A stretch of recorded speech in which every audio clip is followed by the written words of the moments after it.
ఇంట్లో కరెంట్ హీటర్లతోని ఇస్త్రీ పెట్టెలతోని గ్యాస్ సిలిండర్లతోని చాలా పైలంగా ఉండాలి. ఎప్పటికప్పుడు వాటిని చెక్ చేసి మంచిగున్నాయో లేవో చూడాలి. ఒకవేళ ఏ చిన్న అనుమానం ఉన్నా రిపేర్ చేసినాకనే వాడుకోవాలి. ఏం కాదులే అన్నట్టు నెగ్లెక్ట్ చేస్తే మాత్రం ఘోరాలు జరుగుతాయి, పానాలు పోయే కథ అవుతుంది. ఇగో గీడ చూడుండ్రి ఎటువంటి ఘోరం జరిగిందో.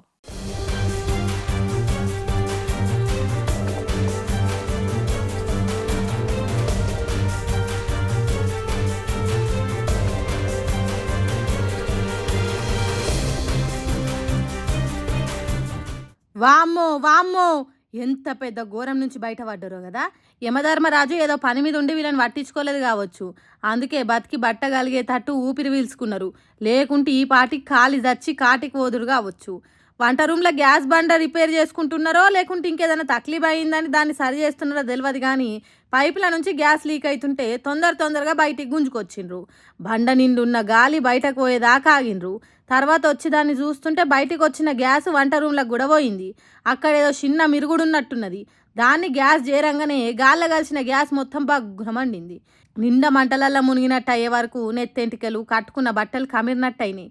ఎంబటే బయటికి కురికి మండుతున్న చీరను దులుపుకున్నది. గజగజ వణుక్కుంటా పానాలు అరచేతులలో పెట్టుకున్న భయంలు మునిగిండ్రు. ఇంటి తలుపులు కిటికీలు ఓపెన్ చేసి ఉన్నాయి కాబట్టి ప్రమాదం చిన్నగా జరిగింది. అప్పటికే కొంత గ్యాస్ బయటికి పోయింది. ఇంట్లున్న గాలిలో కలిసి పలసబడ్డది, అందుకే మంట తీవ్రత తక్కువ వచ్చింది. లేకుంటే ఇల్లు మొత్తం పెద్ద సౌండ్ వచ్చేది కావచ్చు. ఇంట్లో సీసీ కెమెరా ఉన్నది కాబట్టి రికార్డ్ అయ్యి గ్యాస్ ఎట్లా వేలిందో తెలిసింది. ఇది ముంబైలో జరిగిందని అంటుర్రు వీడియోని షేరింగ్లు చేసుకుంటా. కాబట్టి గ్యాస్ ముచ్చట్ల కరెంటు ముచ్చట్ల పరాష్కాలు ఆడకుండ్రి. మీకు మొత్తం తెలిస్తేనే ఆ పని చేయుండ్రి, అంతేగాని తేలు మంత్రం తెలియకుండా పాములతోని పరాష్కం ఆడినట్టు చేయకుండ్రి. గ్యాస్ కరెంటు విషయంలో సొంత తెలివితేటలు చూపెట్టకుండ్రి అని అంటుర్రు ఈ వీడియో చూసిన దేశం పబ్లిక్. అయితే ఎక్కడ జరిగింది ఎట్లా జరిగింది అనేది ఆలోచన చేయకుండా మన ఇళ్ళల్లో జరగకుండా మన ఇంటోళ్ళకి ఏం కాకుండా చూసుకోండి అని అంటుర్రు గ్యాస్ ముచ్చట్లు తెలిసిన వాళ్ళు. ఏమంటున్నాం, పైలమ్మలా ఏ పని చేసినా జర చూసుకొని చేయుండ్రి. పైకలా కనిపిస్తాడు కానీ వీడికి లోపల బాగానే ఎమోషన్స్ ఉన్నాయిరా అనే డైలాగ్ ఉంటుంది చూడుర్రి. ఇప్పుడు అదే డైలాగు మంచు విష్ణును అంటుర్రు.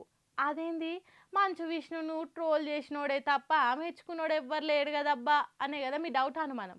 అయితే వార్త చూస్తే పురాగా సమజవుతుంది. ఇప్పుడు టాలీవుడ్ ఆడియన్స్ కన్ను మొత్తం కన్నప్ప సినిమా మీదనే ఉంది. అందులో ఇంకా డార్లింగ్ ప్రభాస్ కూడా యాక్టింగ్ చేస్తుండేసరికి కనీసం ప్రభాస్ కోసమైన సినిమా చూడాలి రాబాయ్ అన్నట్టు వెయిటింగ్ చేస్తుర్రు అంతా. ఈ నెల 27 తారీఖే సినిమా రిలీజ్ కదా. ఇక రోజులు దగ్గర పడుతున్న కొద్దీ విష్ణుబాబు ప్రమోషన్స్ కూడా జోరు అందుకున్నాయి. అట్లనే ఇవాళ కూడా ఓ పోస్ట్ పెట్టిండు. అదేంటంటే, నేను ఇప్పుడే ముంబైలో అడుగు పెట్టిన, సినిమాకి ఇంకా 5 రోజులే ఉంది.